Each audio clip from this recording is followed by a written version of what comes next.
Okay, any questions or comments or observations or clarifications?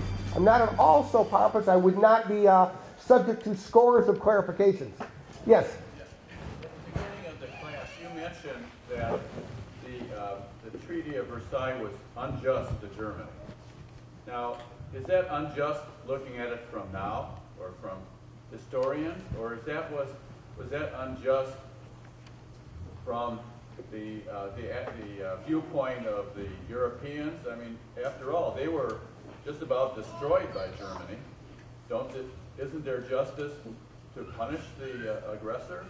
I mean, wouldn't this be looked at as a just way of dealing with Germany, even though in retrospect we know that this didn't work out? It seemed to be more punishment than ought to be handed out.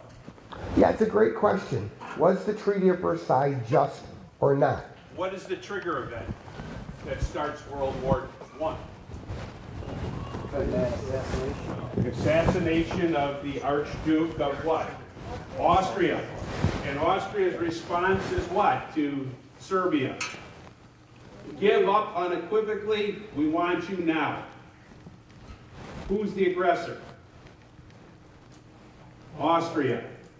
We know from David Fromkin's book, Europe's Last Summer, that there's a whole bunch of bungling that goes on behind it. The event takes place in June. When's the war fought?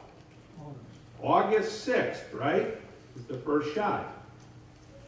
What happened in the diplomacy? And what is the machinations behind the scenes? And who punted the ball? Clearly, if you read the book, you're going to see there was going to be an attempt by the Kaiser to negotiate, except that he had mutiny on his hands. His general staff wanted to go to war. Von Moltke and others were keeping the information away from him, pushing towards war. So yes, Germany does get involved as one of the aggressive parties, but they pay the undue price. What's the price to Austria? The breakup of what? Their empire. So yeah, they probably were both equally as sanctioned. But in the German minds, no Allied troops ever, or Entente troops ever made it to where? Germany. In their minds, they had been defeated by what? Inept internal leadership. So this is not, and remember, it was an armistice. It was not a capitulation. Armistice means what? Let's cease and desist now. Clearly, they're not able to go forward. Are they truly beaten? And that's what I think Hitler plays on. The average guy in the trenches doesn't think he was beaten. He was cheated. And that sense of cheating has gone on.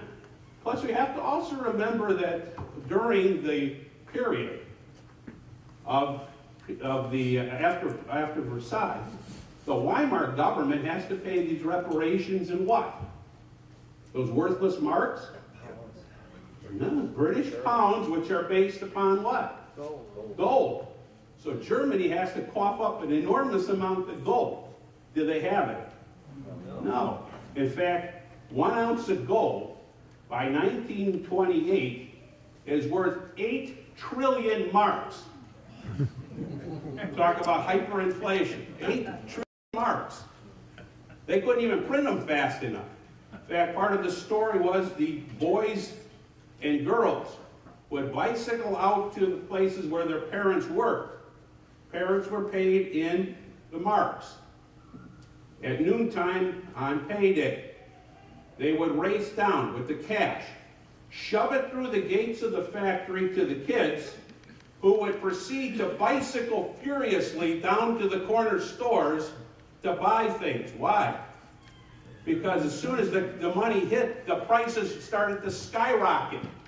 The only thing tangible is what you have in hand, right? The paper is worthless. A stamp collector. I have stamps which are printed over 5 million marks to send one postcard. Yeah. 5 million marks. Yeah, and I have a question, please. Go ahead. Wasn't Germany stripped of all its colonies Precisely. Plus, it's Rhineland, right, is under occupation by the French because they defaulted on their payments. Yeah, And what else? Alsace-Lorraine is stripped from them. but also all the African colonies. Exactly. So, Islands in the Pacific? yeah, they feel definitely diminished, yes. Beaten? No. And that's what Hitler plays on. We never got beaten. We never got beaten. The average soldier does not feel they've been beaten. Yes, is it justified? Probably. Is the peace a fair peace? That's the issue. Versailles, from the historical point of most modern historians, is not a fair peace. It was excessive. It was meant to be so punitive that the Germans would never try to do it again. What did it end up doing? 30 years later, they're back again. Worse. Go ahead. Didn't Hitler just do that? After he invaded France, that was like his first thing he wanted to do was to humiliate France too and reverse the Treaty of Versailles on them. Exactly. He makes them, in fact, makes them sign. Same thing, the 100,000 troop limits, and he also Right. paid In the reparations. same rail car Same car, yeah. that the Germans were forced to sign, right? And what does he do to the rail car afterwards? Burns it. Which gets back to the question of justice, and justice is always a perspective. It's always a perspective. One thing I think we've learned as an international community, when you put overly punitive measures on a country, whether it's justified or not, you're not going to get the results you want. So if you're seeking results of retribution, then you're not going to get those by putting overly punitive measures. And a good example of that might be when Ralph drives here and gets a ticket. Well, Ralph, if you get a $100 ticket for speeding, can you pay that? Certainly. Will you pay it? Certainly. You're not happy about it, but the government tickets you $100 and they receive their money.